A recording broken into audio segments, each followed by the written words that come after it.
안녕하세요. 주식맘사TV입니다. 5월 25일 수요일 오늘의 종목 리뷰 및 내일의 관심 종목에 대해서 말씀드리겠습니다. 자, 금일 새벽 마감한 미국장 나스닥이 2.35% 하락이 나왔습니다.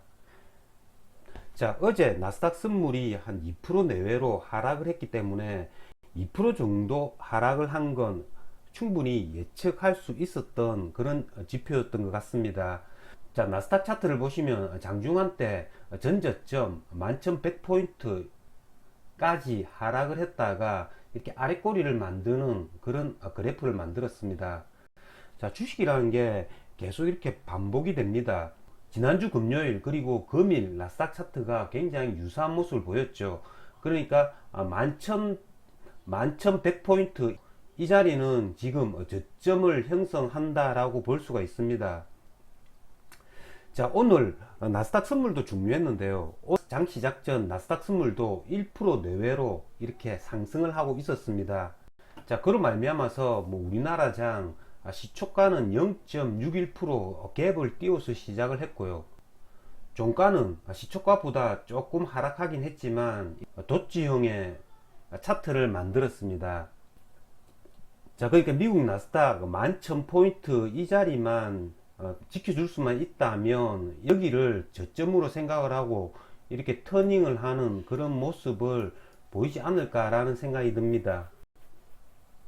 하지만 반대로 이야기하면 미국 나스닥이 이 11,000포인트 이 자리를 깨뜨려 버린다면 우리나라 장도 2,550포인트 전저점을 무너뜨릴 수 있다라는 그런 생각을 가지고 거래를 해야 될 것 같습니다.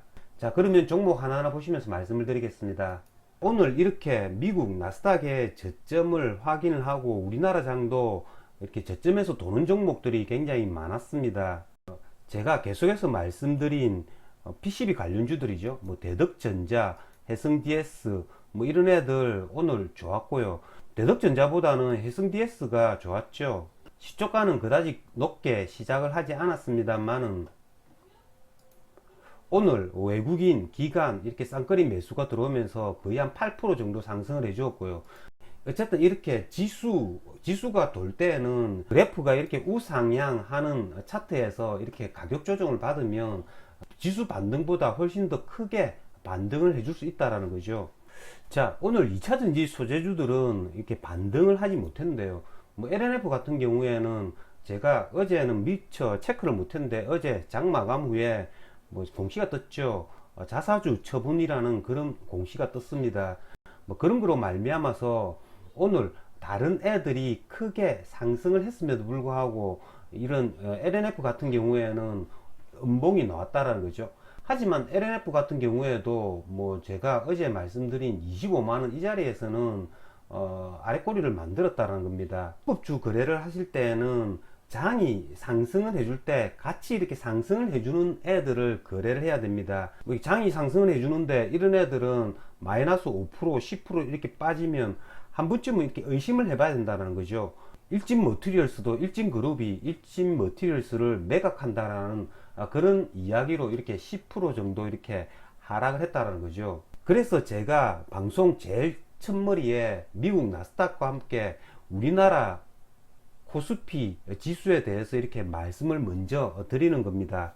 이런 수급주 거래를 하실 때는 항상 지수와 수급을 동시에 이렇게 체크를 해가면서 거래를 하면, 어떻게 말씀드리면 요즘 테마주들보다는 훨씬 이런 수급주들이 쉽다라는 거죠.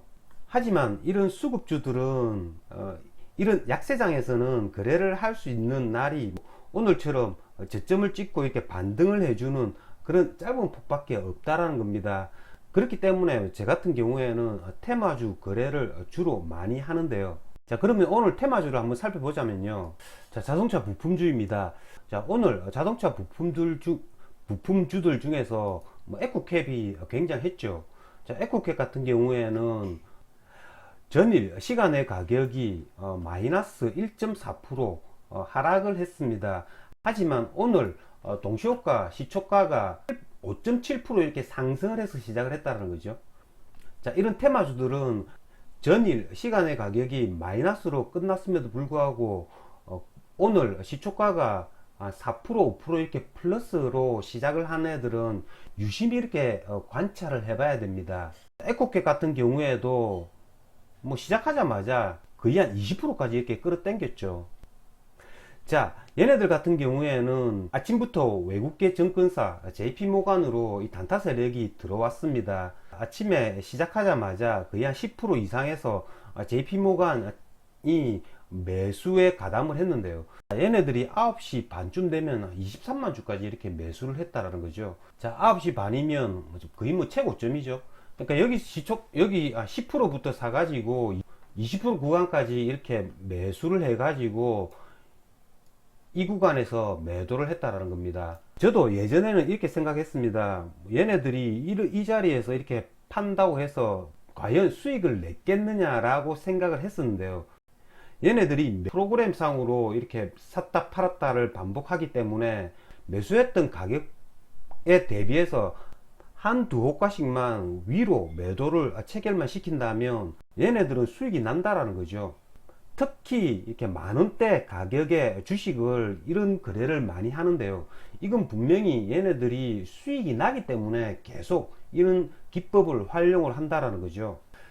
자, 어쨌든 뭐 에코캡 시초가 동시효과에 매수를 뭐 했느냐 하지 못했느냐 뭐 거기에서 오늘 승패가 갈린 것 같습니다. 자, 오늘 뭐 에코캡 같은 경우에 외국인 뭐 94,000주 순매수 했고요. 기간도 투신이 8만주 순매수를 했습니다. 단타치는 투신 같고요. 에코캡 같은 경우에 뭐 외국인들이 이렇게 매수를 했기 때문에 내일 또 이렇게 한번 또 슈팅을 해줘가지고 이렇게 윗꼬리 달리는 모습 만들 수도 있습니다. 그렇기 때문에 에코캡 계속 이렇게 살펴봐야 할 것 같고요. 자, 에코캡과 더불어 현대공업도 지금 고가놀이를 계속 하고 있는데요. 현대공업도 어제 오늘 양이틀간 거래대금을 제법 많이 터뜨렸기 때문에 얘네들이 이 고점 지켜줄 수 있는지 여부 잘 살펴봐야 할 것 같습니다. 자, 다음은 UAM 관련주입니다. 오늘 네온테크 하락이 나왔죠. 자, 네온테크 같은 경우에는 5,500원 이 자리가 중요했죠. 5,500원 이 자리가 깨지니까 거의 5일 이동 평균선 뭐 5,300원까지 이렇게 저점을 찍었다가 아랫꼬리를 만드는 모습을 보였습니다. 자, 분봉 차트를 보시면 오전에 한번 이렇게 찍고 오후 1시 반쯤에 또 이렇게 5,300원대를 찍고 이렇게 반등을 해주는 그런 모습을 보였다는 거죠. 자, 네온테크 같은 경우에는 일봉 차트 보시면 아랫꼬리가 달린 이렇게 짧은 음봉을 만들었기 때문에 얘네들 같은 경우에도 언제든지 이렇게 신고가 이렇게 갱신해 줄 수 있습니다. 그렇기 때문에 네온테크 내일도 만약에 뭐 하락을 한다면 5,300원대 이 자리 지켜줄 수 있는지 여부가 중요할 것 같고요. 내일 종가상 이 고점을 계속 이렇게 지켜준다면 얘네들도 다시 한번 이렇게 2차 랠리에 대한 기대감을 가질 수 있다라는 점, 그런 점을 생각하면서 네온테크 거래를 해야 될 것 같습니다. 자, 다음은 원숭이 두창 관련주들인데요. 자, 오늘 원숭이 두창 관련주들 뭐 하락이 나왔습니다만은 지금 현재 시간의 가격이 굉장히 좋습니다. 자, 녹십자 MS 같은 경우에는 뭐 시간의 가격에서 뭐 상한가를 갔는데요. 뭐 이렇게 시간의 가격이 급등한 까닭은 원숭이 두창과 관련된 환자들이 뭐 계속 이렇게 늘어나고 있다라는 그런 뉴스가 장 마감 후에 뜬 것 같습니다. 지금 현재 원숭이 두창과 관련된 주식 중에 가장 강한 주식이 녹십자 MS인 것 같은데요. 녹십자 MS 같은 경우에는 오늘 시간의 종가 가격이 11,100원이니까요. 자, 내일이면 이렇게 단기 신고가를 이렇게 갱신해 줄 가능성이 많다라는 거죠. 요즘 테마주들 가운데서 뭐 15% 정도, 15%, 20% 정도 이렇게 상승시켜 놓고 쭉 빠져버리는 그런 차트가 많기 때문에 뭐 15% 이상에서는 될 수 있으면 조금 보수적으로 임하는 게 수익을 지키는 데는 굉장한 도움이 될 것 같습니다. 자, 이상으로 주식마법사TV를 마치겠습니다. 내일도 성투하시길 기원 드리겠습니다.